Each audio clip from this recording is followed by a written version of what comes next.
Hello student, welcome to career platform. My name is Satish Kumar Sharma. मैं आपको 10th class का maths NCERT आपको syllabus discuss करूँगा, है ना। ये देखो टॉपिक्स हैं रियल नंबर्स, पॉलिनोमियल्स हम लोग पढ़ेंगे रियल नंबर के बाद।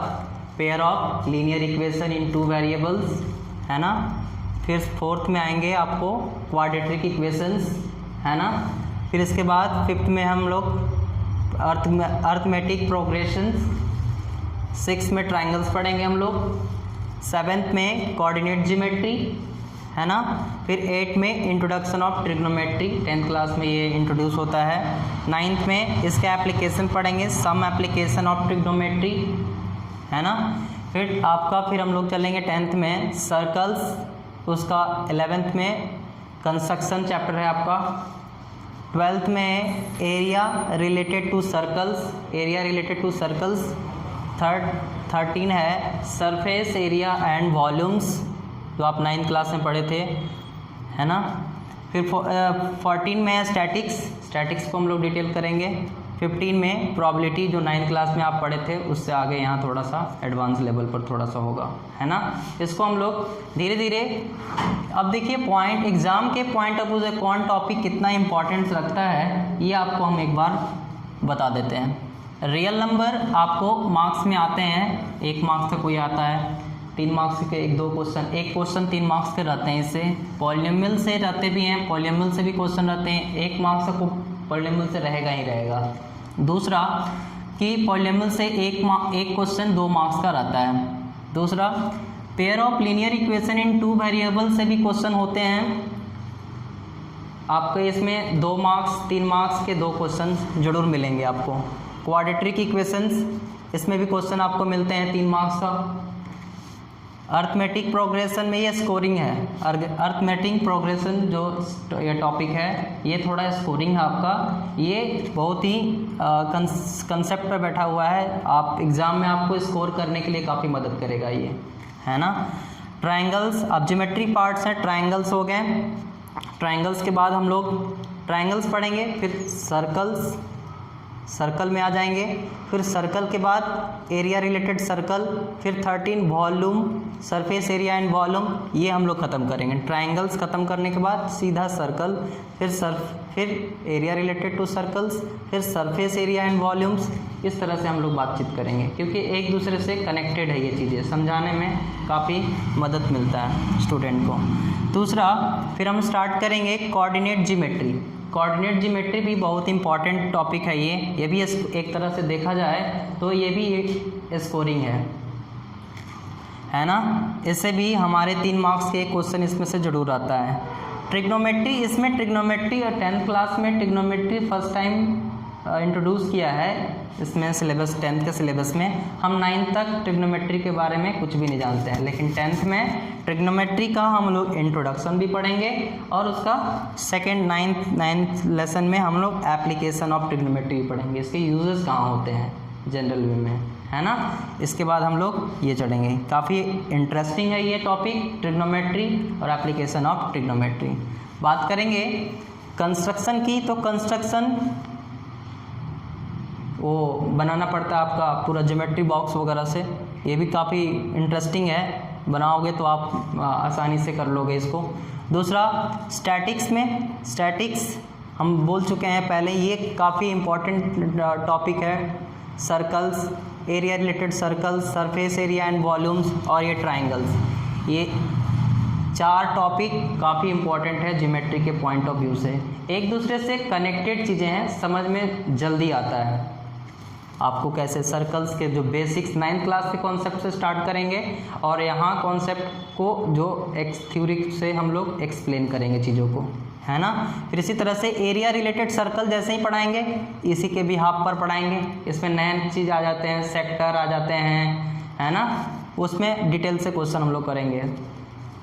Sector, surface area 9th class में हम लोग जो सिर्फ कोस फॉर्मूला पढ़े थे, यहाँ इसका क्या करते हैं हम लोग यहाँ कि इसको दो चीज़ों को दो फिगर को एक साथ जोड़कर इसमें करना। वहाँ हम लोग सिंगल सिंगल करके पढ़े थे 9th क्लास में, लेकिन यहाँ कॉम्बिनेशन करके हम लोग को चीज़ों को पढ़ना है। साथ ही साथ वॉल्यूम और एरिया भी दोनों में कॉम्बिनेशन करके पढ़ना है हम लोग को। खासकर ज़्यादा इस पर दिया है, वॉल्यूम पर ज़्यादा क्वेश्चन इस पर हैं, लेकिन काफ़ी इंटरेस्टिंग चैप्टर है। एक बार आप अगर कॉन्सेप्ट समझ लोगे तो ये चीज़ें आसानी से बनने लगेंगी। दूसरा स्टैटिक्स, तो आप 9th क्लास में भी पढ़े हो स्टैटिक्स, लेकिन यहाँ 10th में थोड़ा सा उससे ब्रॉड लेवल का है और काफ़ी मज़ेदार चैप्टर है ये। स्कोरिंग भी है, स्कोरिंग के पॉइंट ऑफ व्यू से देखें तो ये स्कोरिंग भी है स्टैटिक्स। 15 में प्रोबेबिलिटी, अगर एक तरह से बोला जाए तो सबसे इजी चैप्टर है ये आपका प्रोबेबिलिटी, जो 9th क्लास में आप थोड़ा सा इंट्रोडक्शन पढ़े हैं, लेकिन 10th में थोड़ा सा ब्रॉड लेवल पे होगा, लेकिन बड़े मज़ेदार है। कार्ड्स के बारे में हम भी इसके बारे में पढ़ते हैं, है ना। इससे भी क्वेश्चन एक जरूर क्वेश्चन रहता है 3 मार्क्स का। इससे आपको रहेंगे ज़्यादा मार्क्स के 4 नंबर में, कोई 2 नंबर में भी रहता है। ज़्यादा मार्क्स के क्वेश्चन इससे आते हैं, एक क्वेश्चन जरूर 4 मार्क्स के आते हैं कंस्ट्रक्शन लेवल में। इस तरह से बातें हैं। आइए आपको, चलिए स्टूडेंट, आपको चैप्टर 1 रियल नंबर डिस्कस करते हैं एनसीईआरटी का। रियल नंबर, इसमें हमें क्या पढ़ना है, ये 2 तरह के होते हैं, है ना।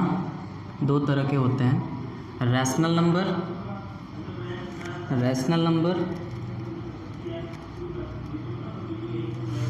दूसरा इरेशनल नंबर,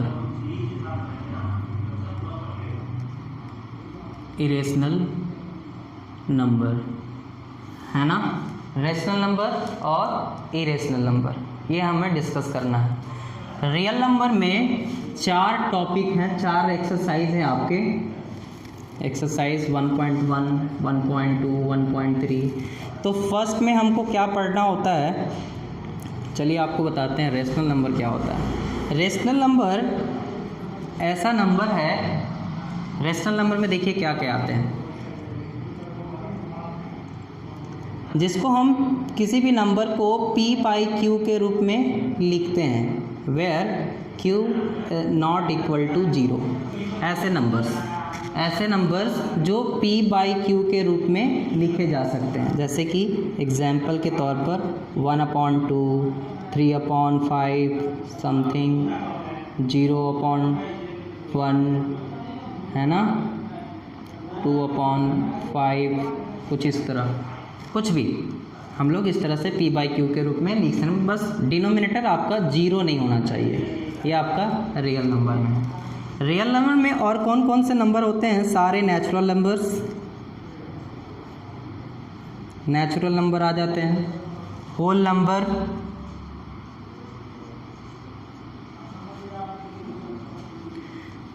नंबर, ये सब सारे नंबर आपके आ जाते हैं। दूसरा इरेशनल नंबर क्या होता है, ऐसे नंबर्स जो p/q के रूप में नहीं लिखे जा सकते हैं, है ना, p/q के रूप में नहीं लिखे जा सकते हैं,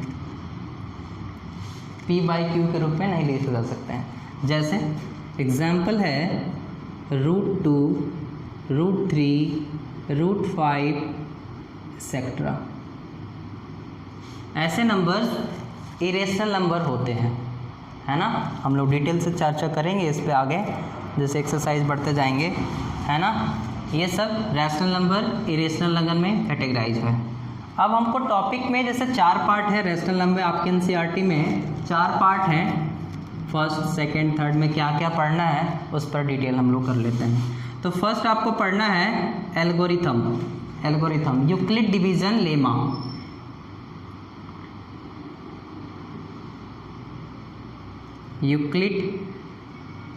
यूक्लिड्स डिवीजन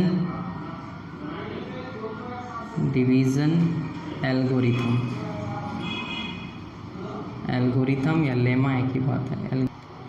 स्टूडेंट, अब हम 4 पार्ट हैं रियल नंबर में, exercise 1, exercise 2, exercise 3। Exercise first में आपको यूक्लिड डिवीजन एल्गोरिथम के बारे में पढ़ना है। इसके बिहाफ पर हम लोग कुछ क्वेश्चन करेंगे, है ना।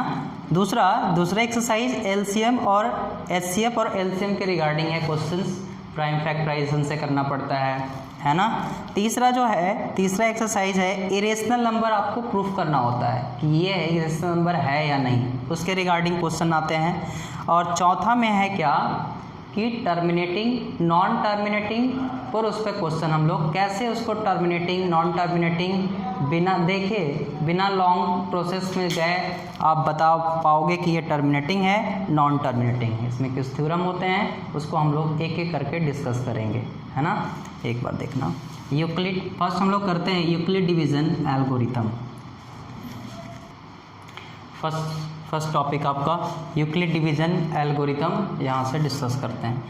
यूक्लिड डिवीज़न एल्गोरिथम जो थ्योरम है A = BQ + R, वेयर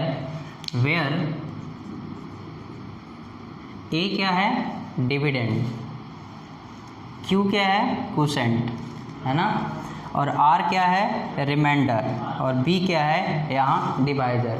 इसी के पॉइंट ऑफ व्यू से आपका यहाँ होता है डिवाइजर, डिविडेंड, क्वोशेंट और रिमाइंडर। इसको हम लोग तरीके से ये चीज़ें यूक्लिड डिवीज़न एल्गोरिथम से आपको एचसीएफ सॉल्व करने के लिए जब बोलेगा तब आपको इस तरह का फॉर्मूला अप्लाई करना पड़ेगा। देखिए इसको कैसे हम लोग इसके थ्रू कैसे हम चीज़ों को सॉल्व करते हैं, है ना।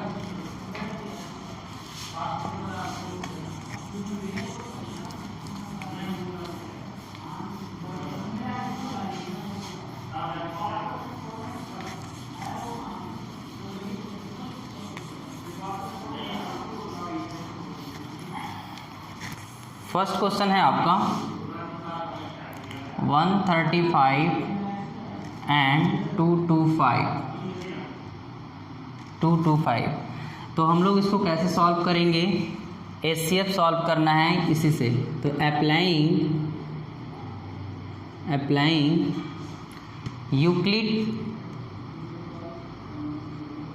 यूक्लिड डिवीज़न लेमा या एल्गोरिथम,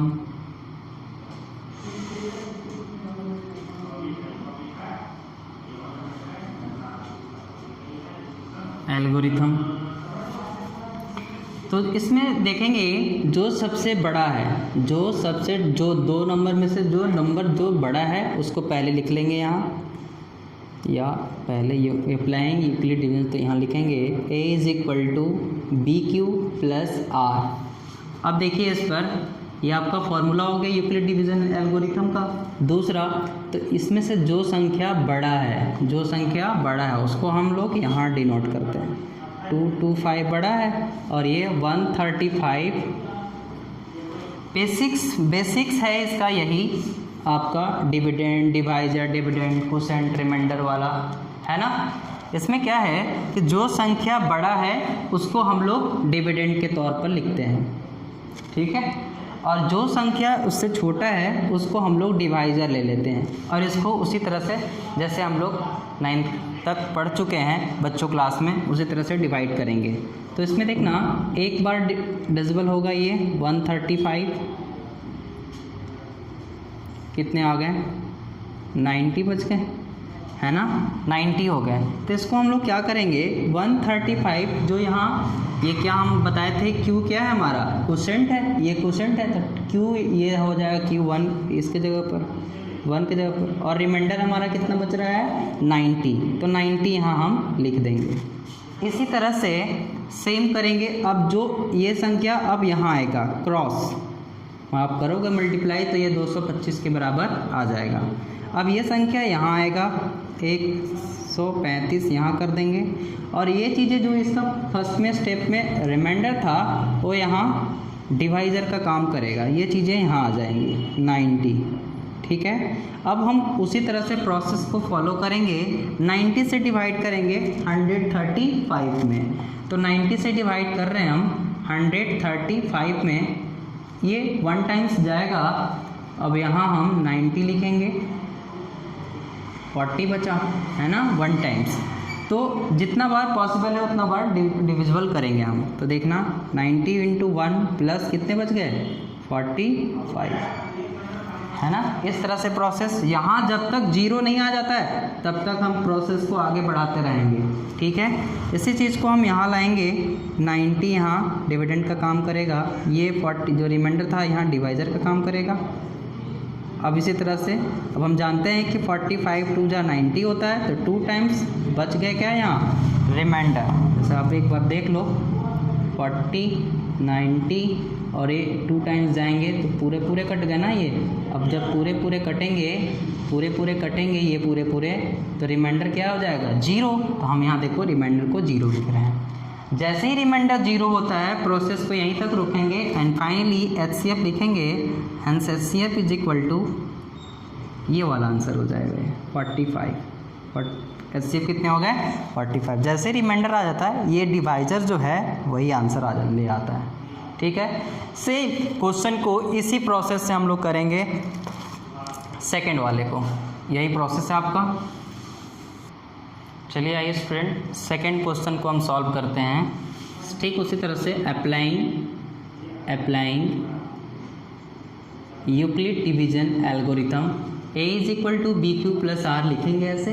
फिर इसी तरह से जो सब दोनों डिजिट में बड़ा डिजिट है जो बड़ा है उसको लिखेंगे 38220 इज इक्वल टू 196। अब उसी तरह से जैसे प्रोसेस में आते थे उसी तरह से हम करेंगे। यहाँ जो छोटा डिजिट है उससे हम डिवाइड करेंगे किसमें बड़े वाले, इसको हम डिविडेंड के तौर पर लेते हैं 38220, है ना।